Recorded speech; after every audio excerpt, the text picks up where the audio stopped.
So, mainit na ang ating kawali. Lagyan natin ng mantika. Okay, guys. So, after nyan, guys, lagyan natin ng bawang.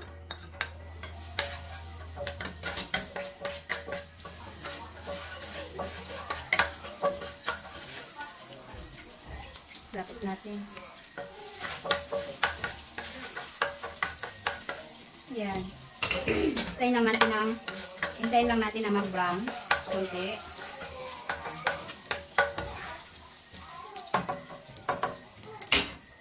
So, next, lagyan natin ng sibuyas. Simpleng mga ano lang, sahog lang guys. Ito yung ano natin, yung chicken, native chicken, ito siya guys. Yan, so, hindi ko masyadong kinakat ng mas maliit pa, pwede na yan siya guys. So, ilagay na natin yung chicken.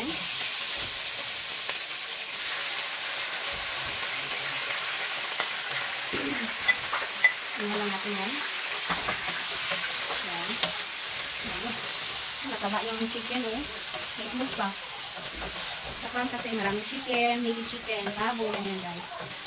So, yung mga pagkainan, puro ganito lang. One chicken and then fish, ganyan lang guys. Ayan.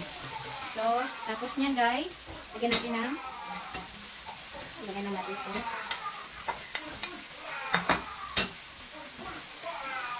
Lagyan natin ng asin. Ayan. After that, yun guys, lagyan natin ng konting ano lang guys, turmeric, spices natin. Konti lang naman.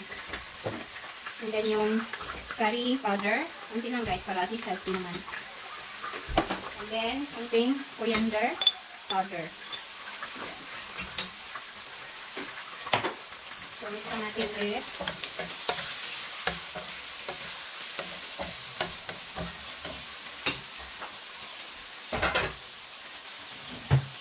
Lagyan natin ng soy sauce. Ayan, soy sauce. Mix lang natin ulit.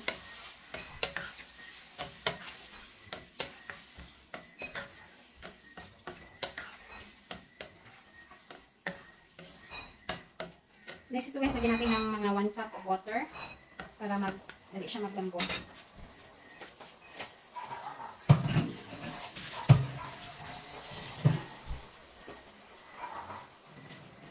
Ayan. Then, pakuluan natin siguro mga 10 minutes. Nakasan lang natin yung apoy. Ayan, takpan lang natin. So, ayan guys. Kumukulo na. Mix lang natin.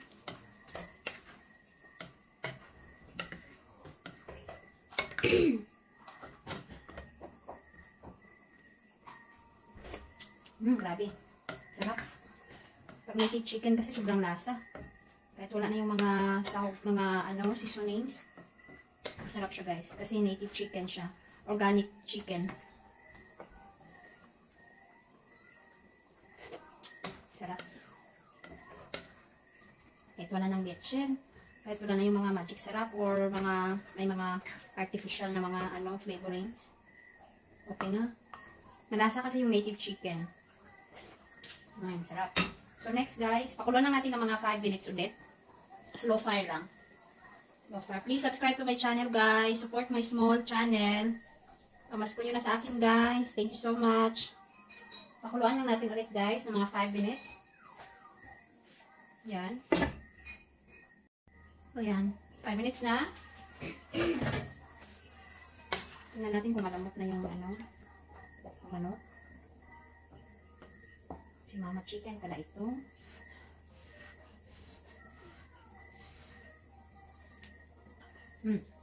Pwede na. Lagyan na natin na. Ito guys, rice sticks. Bihon yan. Unahin natin to siya para yung kumapit yung lasa. Ayan. Ayan lang natin na ayan. Mix na lang natin. I need to change my sandal.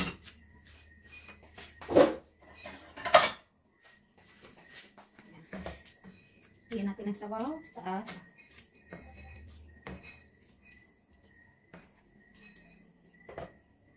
Yan, may itlog pa. Oh. Dami kasi mga manok. Saan-saan na lang ang itlog.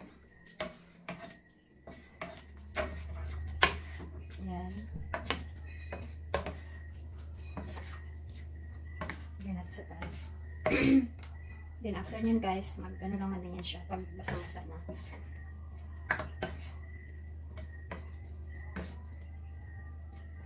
Tapos, lagyan natin yung carrots at saka yung French beans. Sa taas. Yan.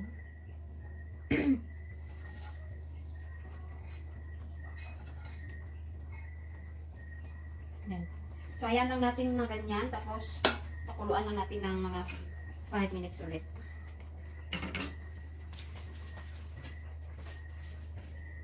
Yan. So, ayan na siya guys. Kumukulo na. Ilagay na natin itong cabbage. Repolyo sa taas. Mamaya na natin i-mix guys.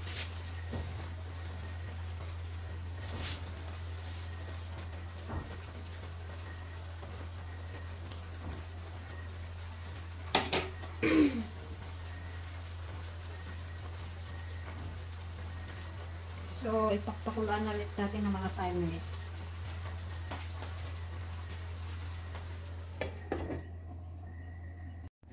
Ayan na. Mix naman natin ito.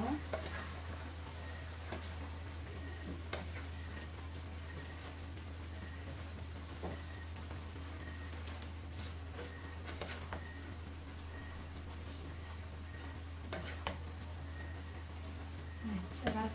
Ito siya kahit wala ng kanin. Kasi ano naman to, carbohydrates naman. Bihon.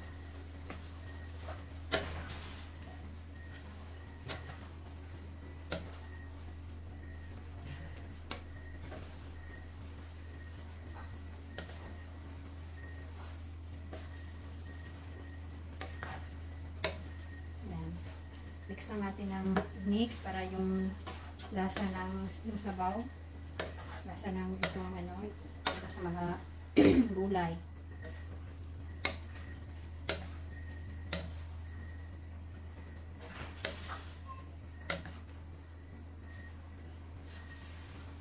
Ayan. Dahan-dahan natin. Hanggang sa konti na lang yung sabaw. May tubig pa kasi yan dyan guys. Ready to serve na rin to guys after 5 minutes. Thank you so much guys for watching. Please don't forget to subscribe. Pa-support naman guys. Please like, subscribe, and comment to my channel. Thank you so much and God bless you all guys. Ayan na.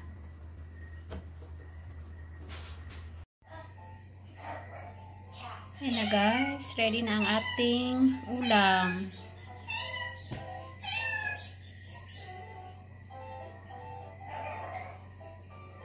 Thank you for watching guys. Don't forget to subscribe. God bless you all.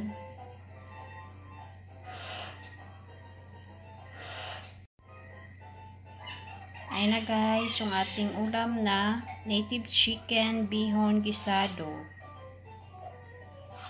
Thank you for watching. Please don't forget to subscribe. God bless you all.